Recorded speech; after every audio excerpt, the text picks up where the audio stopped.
Hi, I'm Madeline and I'm a senior analyst here at PublicRelay. So part of my job is to help our clients develop frameworks that they can use to measure their media coverage and use those insights to determine the exact impact that they're having on their overall business. So today we're going to talk about brand or reputational drivers and the importance of taking a look at those as a part of that measurement process. And we found that a lot of PR and communications professionals feel a lot of pressure from C-suite level executives to help show the impact that they are having on their company's bottom line. And that's something that can frequently be very difficult to measure. And we find that a lot of PR teams use things like the pure number of hits or mentions that you have in a given time period, the impressions generated from those hits, or maybe the tonality of those hits. But those oftentimes aren't enough to prove, again, exactly the amount of impact that your team's initiatives are having. So instead, we like to look at these brand or reputational drivers, which are those overarching, more nebulous concepts that contribute to the overall perception of your company in the media. Those are things like workplace environment, all of the topics that contribute to you being a thought leader, a particularly innovative company with superior products, and things that can't really be defined by specific keyword searches.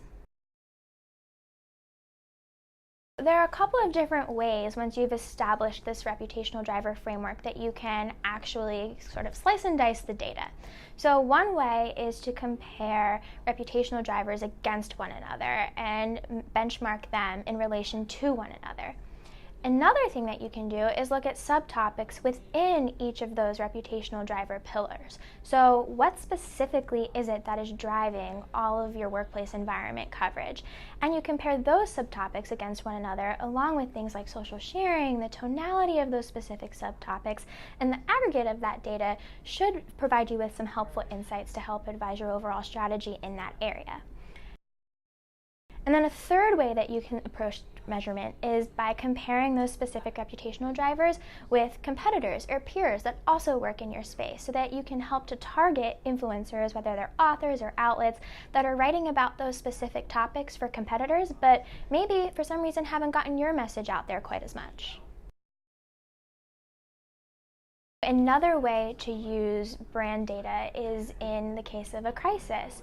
So if you have historical data tracking your brand, you can see both the impact or the hit that a specific crisis might have on your brands overall, but also should another emergency or crisis situation come up, you can look back at your data and assess how you should respond to it and how you should use your historical brand tracking to respond to the situation.